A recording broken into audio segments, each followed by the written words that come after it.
She thought her husband's violence was just the result of alcohol, until a few secret drops in his drink made him confess something far darker than bruises. Stay with Mariana's story until the end to see how one hidden notebook, one risky recording, and one terrifying confession turned a battered wife into a voice that helps other women escape their own nightmares. Mariana was not a scandalous woman. She was 28 years old, with light brown hair down to her shoulders, a dull look in her eyes, and a way of walking as if she were asking permission to take up space. She had been married to Luis for 6 years, a man whom everyone considered friendly, hard-working, and a bit of a joker. He was a refrigeration technician. He left early every day and came home with his uniform dirty and smelling of cigarettes. What no one knew was what happened when he walked through that door, smelling of alcohol. That night, like so many others, Luis came home with his shirt open, his eyes filled with an invisible venom, and a half-empty bottle in his hand. Mariana watched him come in from the kitchen with a knot in her stomach. She knew what was coming. It was like watching a storm roll in, knowing there was no roof to save her. She no longer cried or screamed. She just clenched her teeth. "You made soup again," he said, dropping his keys on the table as if they weighed a ton. "Don't you ever get tired of always doing the same thing? I thought that's what you liked." "Yesterday you told me I did," she replied quietly, still holding the ladle in her hand. "Yesterday?" Luis laughed unkindly. "And you think I eat out of habit? What am I, a dog?" Mariana didn't have time to answer. The slap came without warning, cutting through the air with force. The spoon fell to the floor.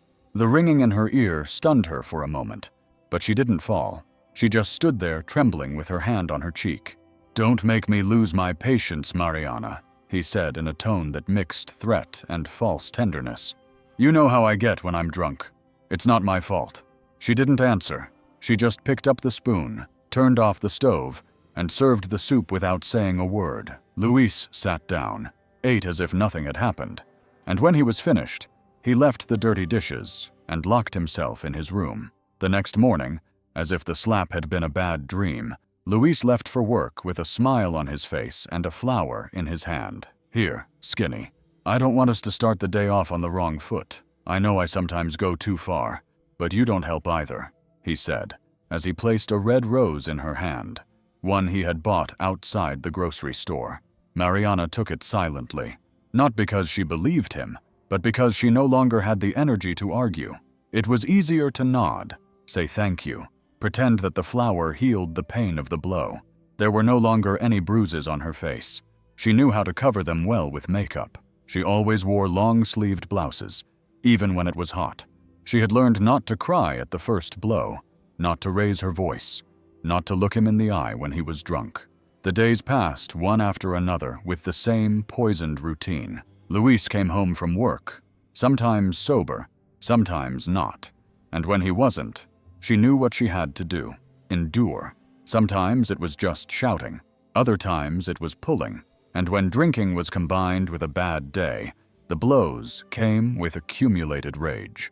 But afterwards there was always regret, promises of change, cheap roses.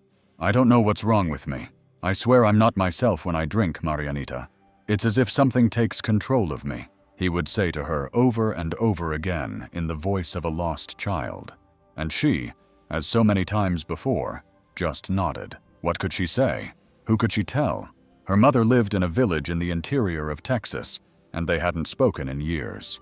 Her friends from work drifted away when they noticed that Mariana no longer went out, no longer answered messages, was no longer the same. Silence was her only companion. One night, as she looked in the mirror to cover a bruise on her jaw, Mariana asked herself quietly, "How much longer can I take this?"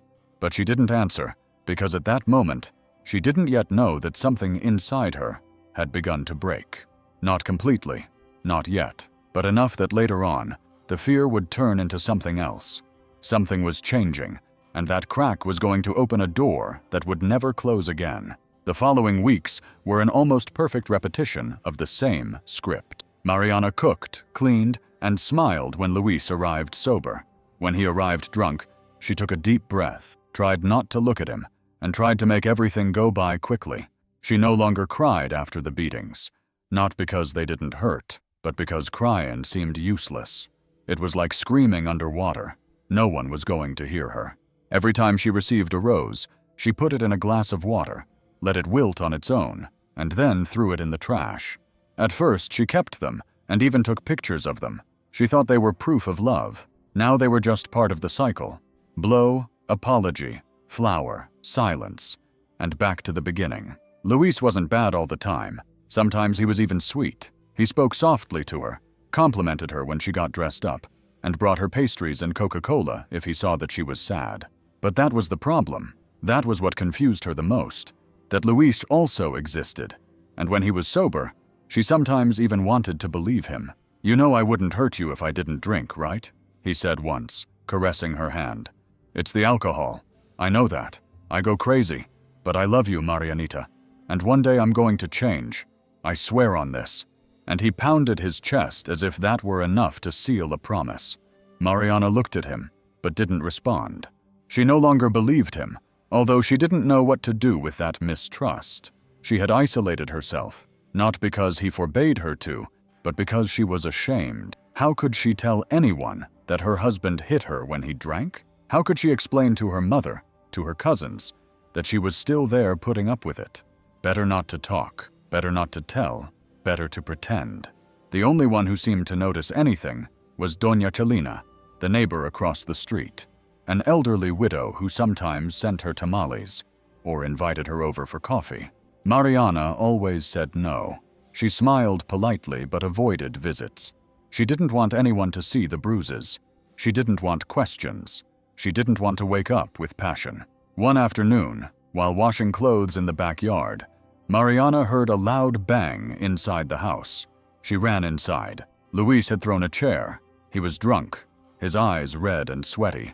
"I told you not to serve me beans. I told you I didn't want that," he shouted, and threw the plate on the floor. She didn't even defend herself. She just looked down and started picking up the glass. He sat down, his head in his hands like a punished child. I'm sorry, I'm not well, Marianita. I feel bad. I'm sick of everything. It's not your fault." And he cried. He really cried. He cried like he had never cried in front of her before. Mariana looked at him sitting on the floor, surrounded by pieces of ceramic and scattered beans. Something broke inside her, but it wasn't compassion. It was something else. That night, when he fell asleep on the couch, Mariana couldn't close her eyes. She lay awake staring at the ceiling, reviewing the last 3 years of her life. And there was something she couldn't ignore. She was no longer afraid only of the beatings. She was afraid of what she didn't understand. Luis sometimes said strange things, as if he were talking to someone who wasn't there, as if he were remembering scenes she had never experienced. One night he asked her about the woman in the booth. Mariana told him she didn't know what he was talking about, and he replied with a "how come?" before laughing to himself. And that was what was beginning to worry her more than the shouting. Something about him didn't fit. And for the first time in a long time, Mariana grabbed an old notebook and started writing. She wrote down the time he arrived, what he had drunk, what he said, how he behaved. It was one page, then another. She didn't know why she was doing it. She didn't plan to report him. She didn't plan to tell anyone, but writing it down gave her a slight sense of control, as if recording the hell she was going through was the only way she could keep from going crazy. What she didn't know at the time was that this notebook was going to be the beginning of something bigger, much bigger. That notebook, initially improvised with recycled sheets of paper and covered with a blue plastic sleeve, became her companion every night. Mariana wrote everything down in tight handwriting, shaky at first, but steadier as the days went by. She didn't just write down the times and details of his drinking. She began to record things she had previously ignored. How his gaze changed, how he slurred his words, what phrases he repeated. There was something beyond the violence, something more than simple alcoholism. Luis talked in his sleep almost every night. Sometimes he laughed in the dark. Other times, men she had never heard before murmured. One night in particular, he said clearly, "Lavero asked for it." No way. Mariana sat on the cold bed. She didn't know anyone by that name. Luis had never mentioned anyone with that name before, but he said it as if he had known her all his life. Then he said something else. "If you talk, "You'll die like her." And he fell silent. Mariana couldn't sleep for the rest of the night. The next day, he acted normal. He even took a shower singing a song by Los Temerarios, as if nothing had happened. The doubt was already planted like a seed. Something inside her told her that what she was experiencing was not just domestic violence. There was something darker, something that didn't add up. What if he didn't just hit her because he was drunk? What if the version of himself that emerged with alcohol was his true self, the one he tried so hard to hide when he was sober? One afternoon, Mariana went to the neighborhood internet cafe. It was a small place across from the pharmacy in the center of town, with 4 slow computers and a printer that was almost always broken. She sat down, asked for half an hour, and started looking for things she never thought she would look for. How can you tell if someone has a split personality? Alcohol and behavioral changes, hallucinations from drinking, how to record without being seen. She spent more than 2 hours reading quietly with her headphones on. She watched videos, read comments on forums, articles by psychologists, and even social media threads where other women shared stories that stuck in her mind, like needles. One said that her husband confessed horrible things only when he was drunk. Another talked about a natural mushroom extract that helped expose truths in people with unstable mental structures. It wasn't illegal. It wasn't dangerous. It just intensified perception. Mariana wrote the name down on a piece of paper. Lion's mane mushroom. She returned home trembling, not because she believed everything she read, but because for the first time she dared to think that she wasn't crazy, that maybe what she felt made sense, that she wasn't just a battered woman, she was a woman trapped with someone who was hiding something much more serious. That same night, while Luis watched soccer and drank a beer, Mariana stayed in the kitchen with her notebook. If this part of the story is making your heart race, tap the like button, so I know you want more stories like this. She watched him out of the corner of her eye. She analyzed how his voice changed, how his shoulders tensed, how his smile sharpened. She wrote everything down, minute by minute. Luis looked at her from the couch. "What are you doing there so quietly?" "Oh, nothing. Just writing down the groceries for the week," she lied, closing the notebook. "Ah, I thought so.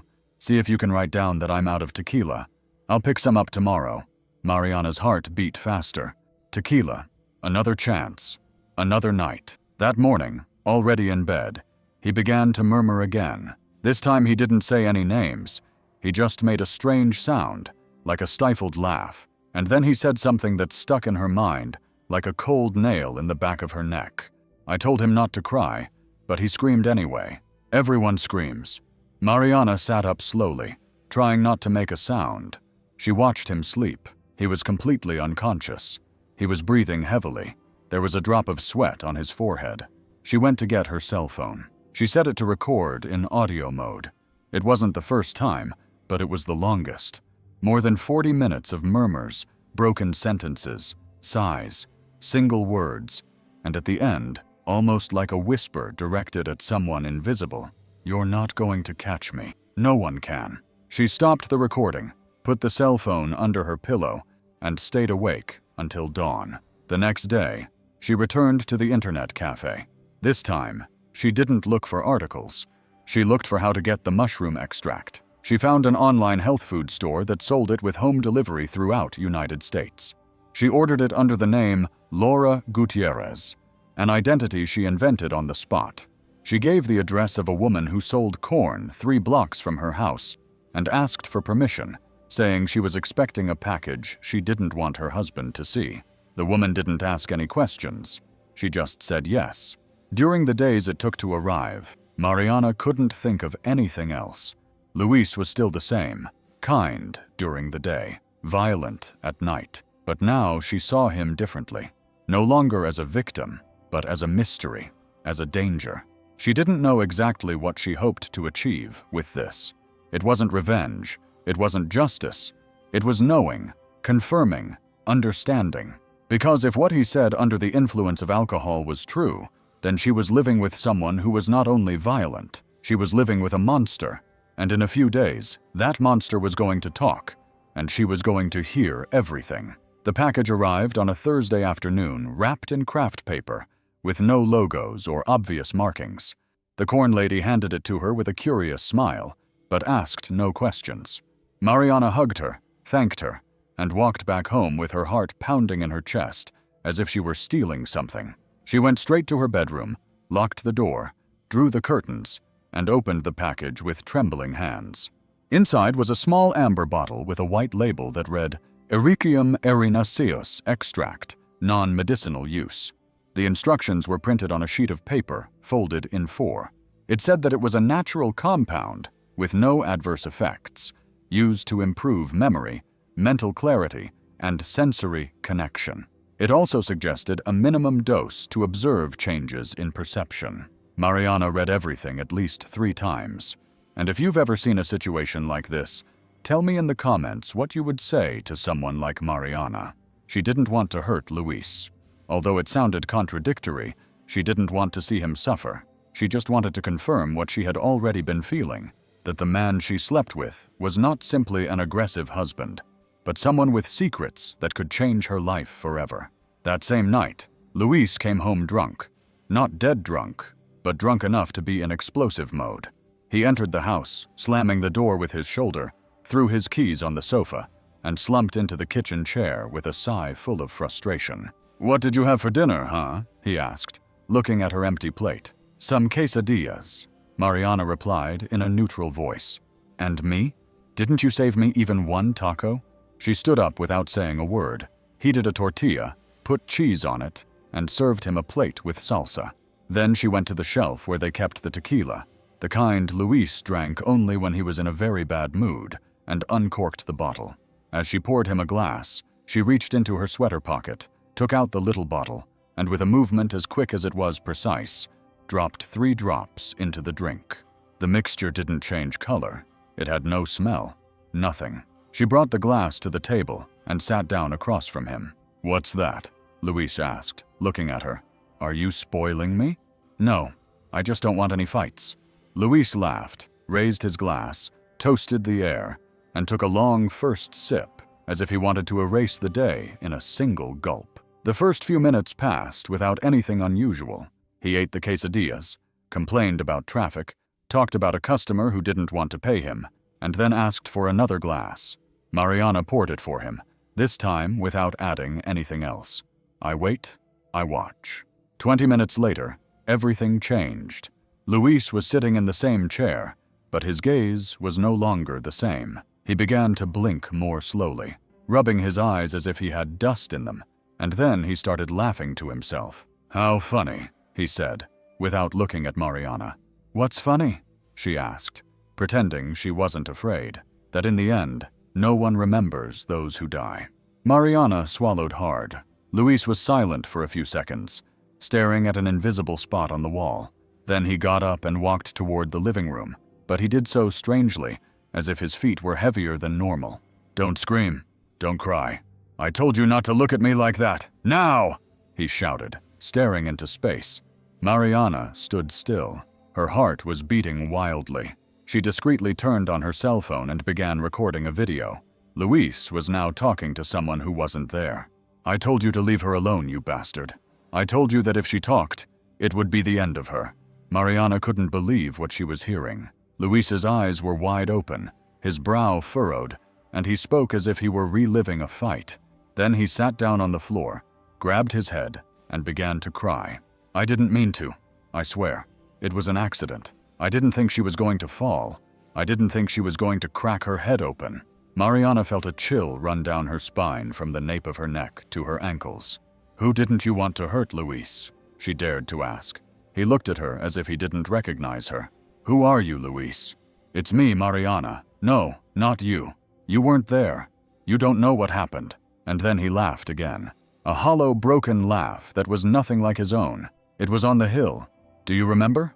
No one heard anything. It was dark. She slipped. She slipped. Then she crawled to the couch, covered her face with her hands, and began to murmur random words. Mariana recorded everything. Didn't move, didn't speak, just watched. Luis ended up asleep on the floor, in the fetal position. He was panting, as if he had run a marathon. It was almost 3 a.m. when Mariana stopped recording. She was shaking so much she couldn't hold her phone steady. She slowly went up to her room, locked the door, and locked herself in the bathroom to review the video. She watched it all, and for the first time in years, she didn't feel sorry for him. She felt something else, dread, because what he said wasn't meaningless ramblings. It was confessions. And if they were true, she was married to a man capable of much more than hitting her.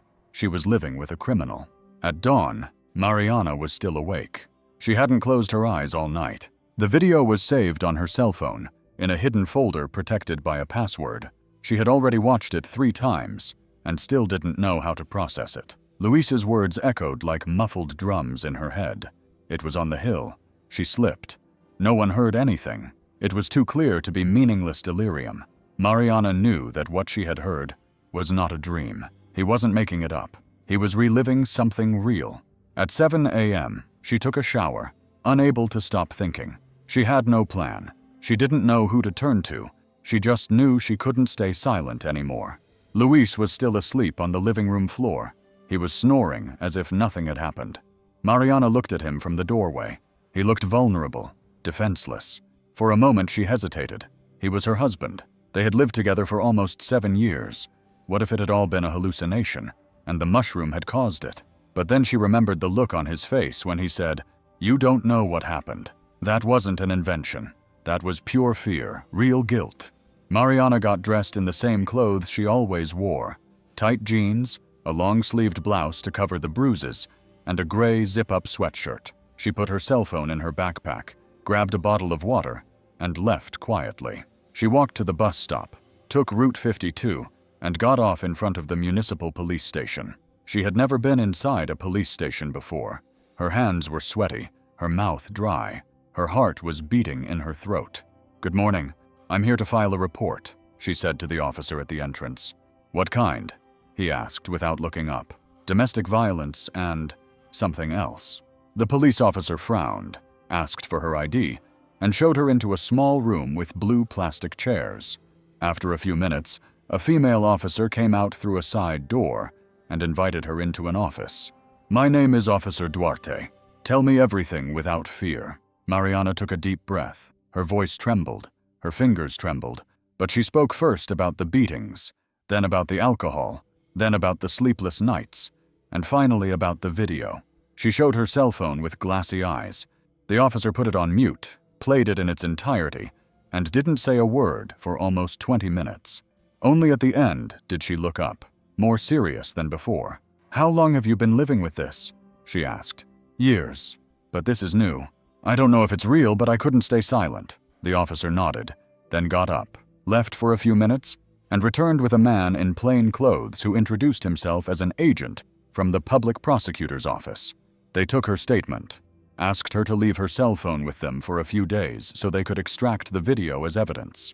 Mariana confirmed, answered questions, repeated details. The whole process took almost 4 hours. At the end, they offered to transfer her to a shelter, but she refused. She didn't feel ready. She didn't want to leave her home, not yet. "We're going to take action, Mariana," the officer assured her. "This time we believe you. You are not alone." That phrase made her cry, not out of sadness, but out of something akin to relief. She cried silently, her head bowed. No one had ever said that to her before. "We believe you." 2 days later, the police came for Luis. It was early in the morning as he was going out to buy bread. Mariana saw him from the window. He did not resist or ask why. He just bowed his head. The neighbors came out to watch, some whispering, others recording with their cell phones. Luis was put into a patrol car without handcuffs, but with a lost look in his eyes, as if he knew the moment had come. That night, Mariana came home alone. She sat in the living room, in the same chair where he had insulted her so many times, and stared into space. She didn't feel happy, nor did she feel free. It was as if her whole body was waiting for him to walk through the door, as if her mind didn't know what to do without fear. She slept in her bed with the door locked. At midnight, she woke up with a start, not because she heard something, but out of habit, as if her body didn't know how to be at peace. But for the first time, no one shouted, no one touched her, no one asked for forgiveness with a flower. Mariana closed her eyes and slept for real. The following days passed in a kind of uncomfortable pause, as if time itself didn't know what to do with her. Mariana no longer lived in fear, but neither did she feel relief. The house felt too quiet, almost hollow. She slept with the television on just to hear something. Any shadow on the wall made her heart race. It wasn't that she missed Luis. It was that she didn't know how to live without him. The first Monday after the arrest, she got up late at 10 a.m., made herself some instant coffee, and drank it standing in the kitchen, staring at the wall without thinking about anything. Then she swept the house, did the laundry, and prepared dinner for the third time that week. The silence scared her, but she didn't want to play music. She didn't want anything cheerful. In the afternoon, while hanging towels on the patio, she heard someone knocking on the gate. It was Doña Celina, her neighbor, with a clay cup in her hand, and one of those looks that don't ask for permission. "Can I come in for a minute, my dear? Just for a little while. I'm not here to gossip, I promise." Mariana hesitated for just a second, then opened the door. Doña Celina entered slowly, her old knees creaking and her steps careful. Her hair was completely white, pulled back in a short braid, and she was dressed as usual. Long skirt, knitted sweater, and flip-flops with socks. "I brought you some coffee," she said, holding out the cup with cinnamon and cloves, just like my grandmother used to make. Mariana took it with uncertain hands, as if she didn't know if she deserved such a gesture.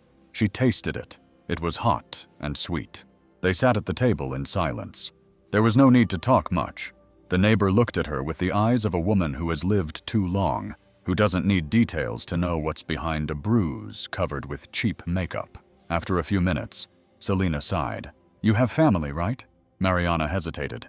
"Yes, in Texas, in a small town near Lakeside. And how long has it been since you've spoken to them?" The question pierced her like a knife. She lowered her gaze. "A long time. Years. I distanced myself for many reasons. Shame, I suppose." Celina nodded as if she understood everything with a single word. "What if you wrote them a letter?" "A letter?" "Yes, a letter.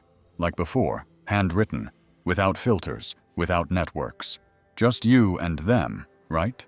Mariana thought about it. The idea seemed absurd and beautiful at the same time. It had been a long time since she had written anything by hand other than her logbook. The thought of writing to her family scared her. What if they judged her? What if they said, "I told you so"? What if they didn't respond? But something in Doña Celina's voice pushed her. "I'll get you paper, a pen, and an envelope. And if you don't have an address, we'll find one. But don't keep all this to yourself, my dear. We weren't born to swallow our pain alone." Mariana didn't respond immediately. She just nodded with teary eyes. That same night, after eating dinner alone, she sat at the table with a blank sheet of paper in front of her. The pen trembled between her fingers. It took her over an hour just to write the heading, "Dear Irma."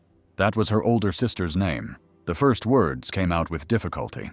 "I'm sorry for disappearing." She didn't know how to explain what she was going through. She was afraid, very ashamed. But then the words began to flow. She told them everything, not the beatings one by one, but the hell she was going through in general. She told them she was still alive, that Luis had been arrested, that she didn't know how to go on, but she wanted to try. The letter ended with a request. "I just want to know if you still love me, if there is a place for me there, even if it's small." She signed it with her heart in her throat. "With love, your sister, who still remembers you every day, Mariana." The next day, she gave it to Doña Celina to take to the nearest mailbox. Celina promised her that she would put a stamp on it and send it properly. Mariana stayed at home with a mixture of hope and anguish. Knowing that the letter was on its way to Texas filled her with anxiety. Every day that passed without a reply weighed heavily on her. She checked the gate every afternoon. She waited for the sound of the mailman as if she were waiting for a miracle. 10 days passed, then 14. On the 15th day, while she was sweeping the sidewalk, the mailman rode by on his bicycle and left something in the mailbox.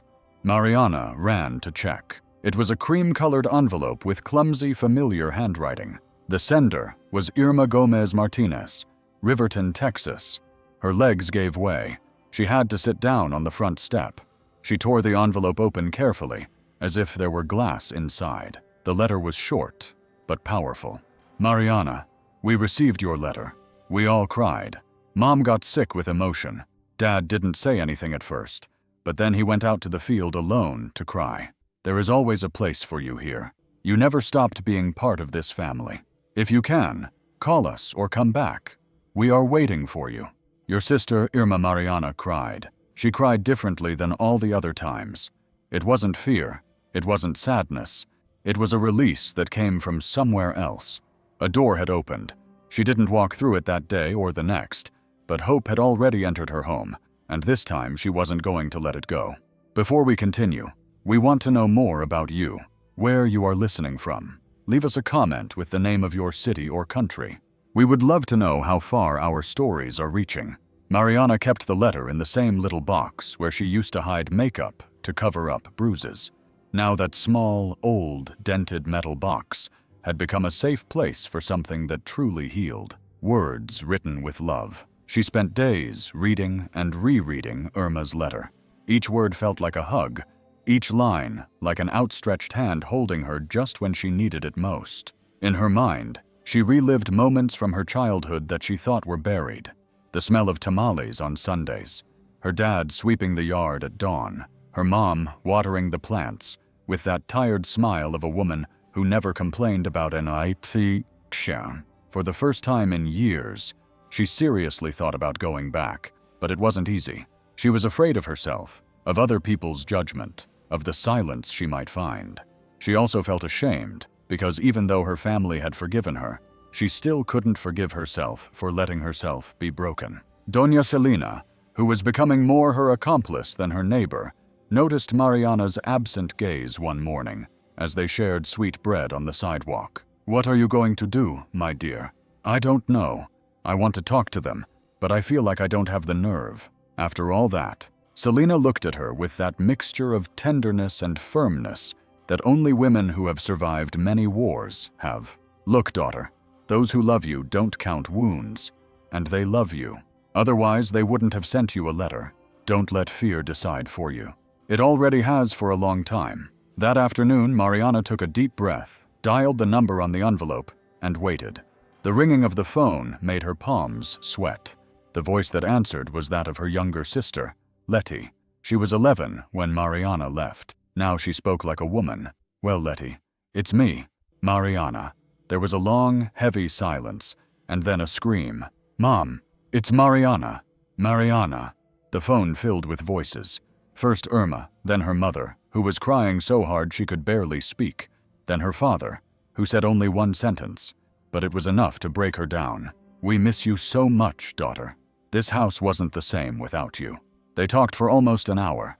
Mariana didn't tell them everything in detail, but she did say that she had suffered, that she was in the middle of legal proceedings, that Luis could no longer hurt her, and although her mother cried, she didn't interrupt her.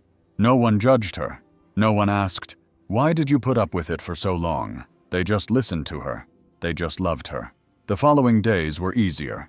Mariana no longer woke up with a start, no longer avoided her reflection. She began to fix her hair, wear small earrings, take care of her nails.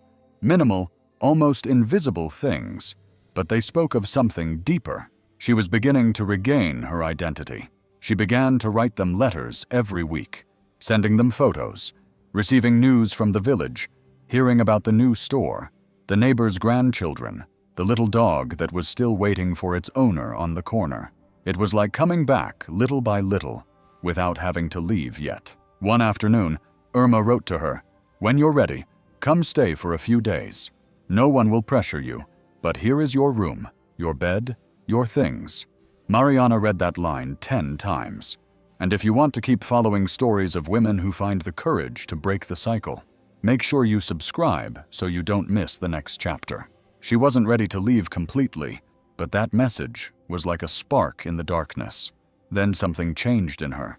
She was no longer thinking only about surviving. She was beginning to think about living, and that small change would transform everything. Mariana didn't know exactly when she had stopped being afraid, but she noticed it one Thursday morning. She woke up without any surprises, with sunlight streaming through the curtains, and for the first time in months, she felt like going out, not to hide in the internet cafe, not to avoid loneliness, but to do something with her hands, with her time, with her life. Doña Telina, as if she could read her thoughts, arrived that same day with news. Mrs. Olga's store is looking for someone to help with packing and stocking. They don't pay much, but it's honest work. Are you interested? Mariana looked at her, not knowing what to say. She hadn't worked formally in years. Luis never let her. He said that a woman who goes out alone goes crazy, and she, out of habit or fear, believed him for too long. And what do I tell her if she asks me about my experience? You tell her you're good at working and better at keeping quiet, and I'll vouch for you if necessary. That same afternoon, Mariana went to La Victoria grocery store, a small but lively place with shelves full of rice, beans, cookies, toilet paper, and that mixture of aromas that only neighborhood businesses have: bleach, sweet bread, and plastic misses. Olga was a fat woman with a loud voice but kind eyes. She looked her up and down without judgment and asked her 2 questions.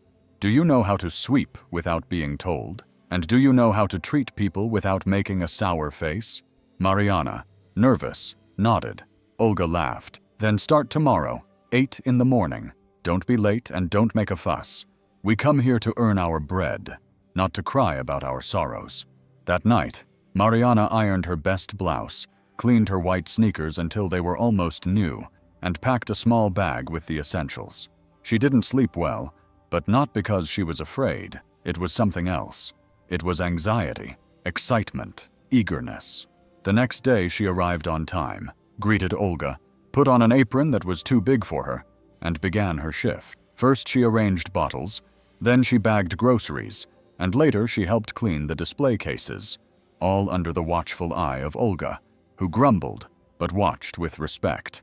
The first few days were hard. Her feet and back ached, and she wasn't used to the pace. But with every good morning, with every customer who said thank you, with every smile from the children who came in by the dozen, Mariana felt something inside her healing. Doña Telina came by every day to buy some trifle, just to see her and say with her eyes, "I told you so." A week later, Olga took her aside. "You're quiet, but you're a hard worker. I like you. If you're interested, the other girl is leaving in a few days. Would you like to take her place as a cashier? Yes. It's not rocket science. You learn quickly. What do you think?" Mariana didn't hesitate. "Yes, ma'am, of course." When she hung up her apron that day, she stopped in front of a small mirror hanging behind the cash register. For the first time, she allowed herself to really look at herself. She was no longer the woman who hid or trembled at every noise. She was a woman who earned her living, who went out into the sun, who said, "Good afternoon," with her head held high. The scars hadn't disappeared, but they were no longer marks of defeat. Now they were proof that she was alive and that she had decided to fight for herself. The heat in Riverton, Texas, is unforgiving, but that Saturday in May brought with it more than just sweltering heat. It brought Mariana back, not as the girl who left quietly almost 10 years ago, with her head down and a poorly told lie. She was now returning as a woman, as a survivor, as someone who had not only come out of hell, but was determined never to forget it. The bus arrived at the terminal at around 11 a.m. When Mariana got off with her backpack slung over her shoulder and a cloth bag with traditional sweets she had bought for the family, her legs trembling. She had dreamed so much about this return that now that it was real, it seemed more like a memory than reality. Irma was the first to run and hug her. She had more gray hair than before, had gained a little weight, and had the same smile as always. Her parents followed behind. Her mother's eyes were red, but she hugged her as if clinging to a lifeline. Her father just touched her arm, lowered his head, and said, "Forgive me, daughter. I didn't know how to find you."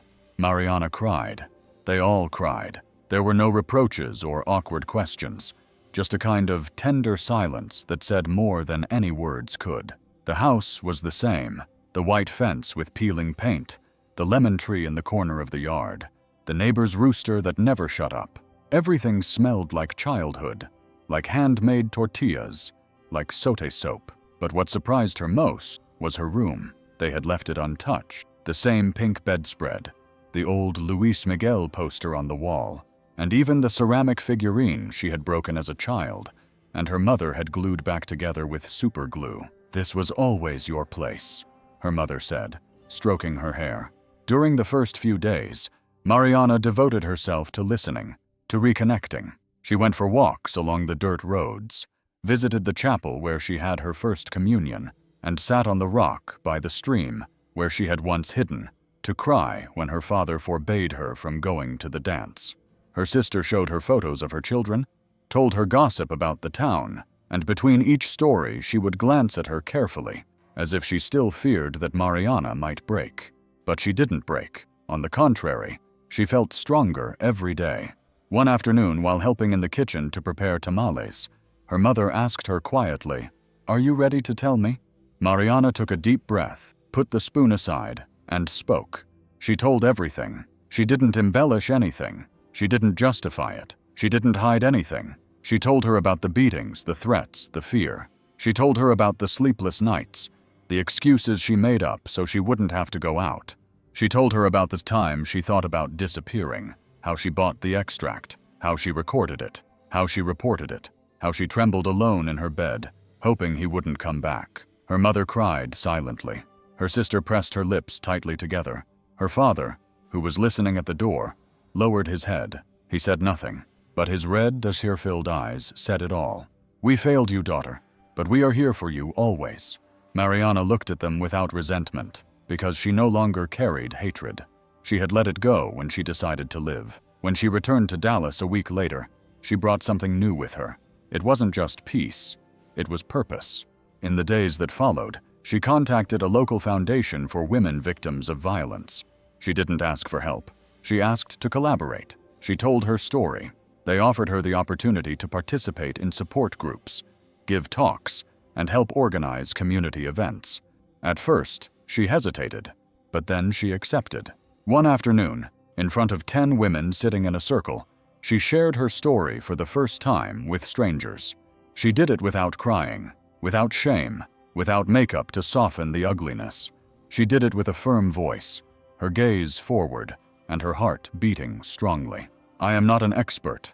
I am not a psychologist, but I know what it is like to live in fear. I know what it is like to lose yourself, and I know what it feels like to come back." The women listened to her in silence. Some cried, others nodded their heads. Mariana felt that finally her pain had not been in vain. That night, when she returned home, she looked at the blue notebook where she had written everything down for so many months. She no longer needed it, not like before, but she didn't throw it away. She kept it in the same box that now also contained Irma's letter, a small picture of the Virgin Mary that her mother had given her before she left, and a woven bracelet that one of the women in the group had given her after hearing her story. This was her new treasure chest, not of secrets, but of strength, of testimony, of life. Almost 3 months had passed since Mariana returned from her trip to Riverton, and her life, though far from perfect, was beginning to settle into a rhythm. She no longer looked over her shoulder every time she left the house. She no longer slept with her cell phone under her pillow in case she needed to call for help. Now she slept soundly, went out because she wanted to, and although she still found it difficult to trust, little by little, she felt that the world was no longer a trap. At Mrs. Olga's store, they already treated her like family. Sometimes they asked her to open the store when Olga had to go to the doctor. Other times she took care of orders, and even learned the names of regular customers. Once, a 5-year-old boy who came in every day for juice hugged her and said, "Miss Mariana, you always smell nice, like bread." That day, Mariana went into the bathroom to cry, not because she was in pain, but because it was the first time in years that someone had said something nice to her, without expecting anything in return. One Friday afternoon, while sweeping the store entrance, she saw a familiar figure crossing the street in the distance. It was Irma, her sister.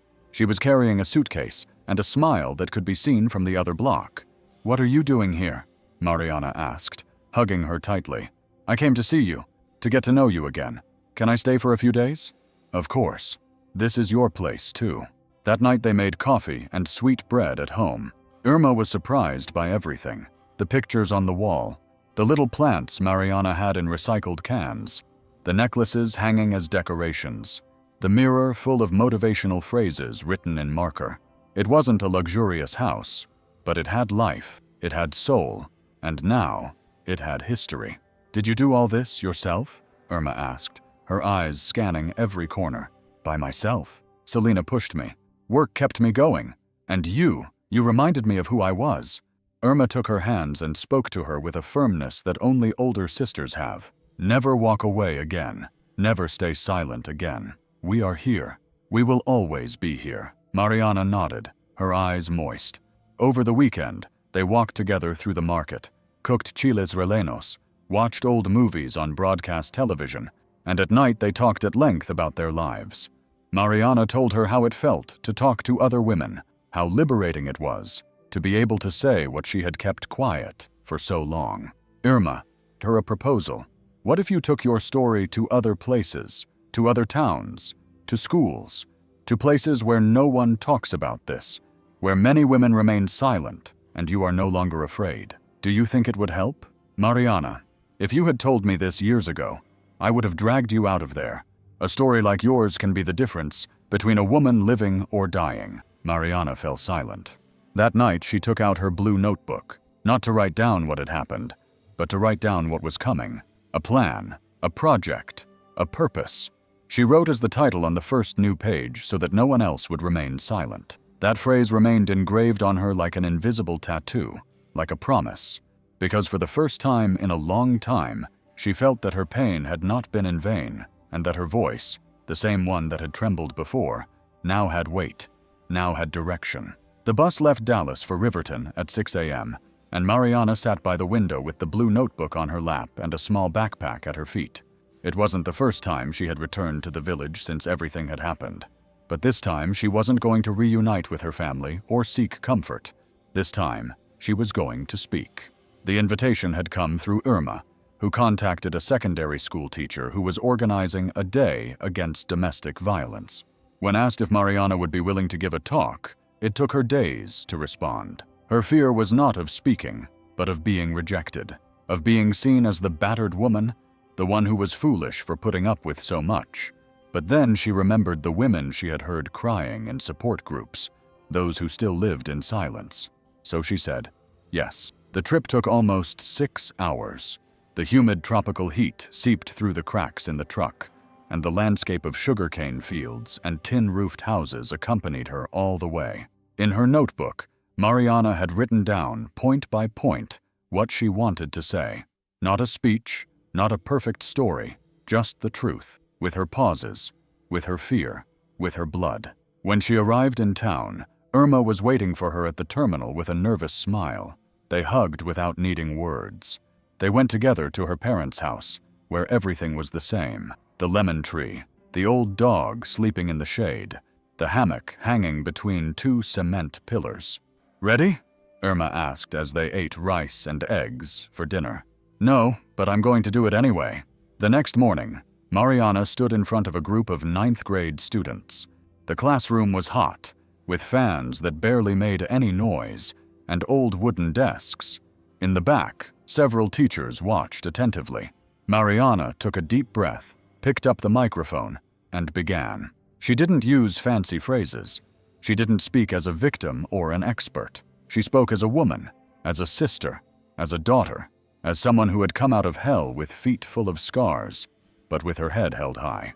She recounted her experiences without embellishment. She said that fear had paralyzed her for many years, that there were nights when she wanted to disappear, that she felt invisible, alone, useless, that she endured because she thought that was how it should be, but that one day something changed, and she no longer wanted to survive. She wanted to live. "I'm not here for you to feel sorry for me," she said, looking straight into the eyes of a girl who couldn't take her eyes off her. "I'm here because if someone makes you feel worthless, that you have to endure, it's not love, it's violence, and you can get out." When she finished, the silence was so deep that for a moment she thought no one had understood anything. But then a student raised her hand. Her face was serious, and her voice was soft. And how did she know it was time to leave? Mariana looked at her for a long time, then replied, "The day I felt that if I stayed, it would kill me inside. That day I knew I couldn't take it anymore." The teacher thanked her through her tears. Several teenage girls approached her afterward, some just to hug her, others to tell her things she knew immediately they had never said before. One whispered, "My stepfather yells at me just like you said, and sometimes he wants to touch me, but I've never told anyone." Mariana looked her straight in the eye. "You're not alone anymore." That phrase repeated itself in her head throughout the entire trip back. With every kilometer she left behind, she carried one less burden. She felt lighter, stronger.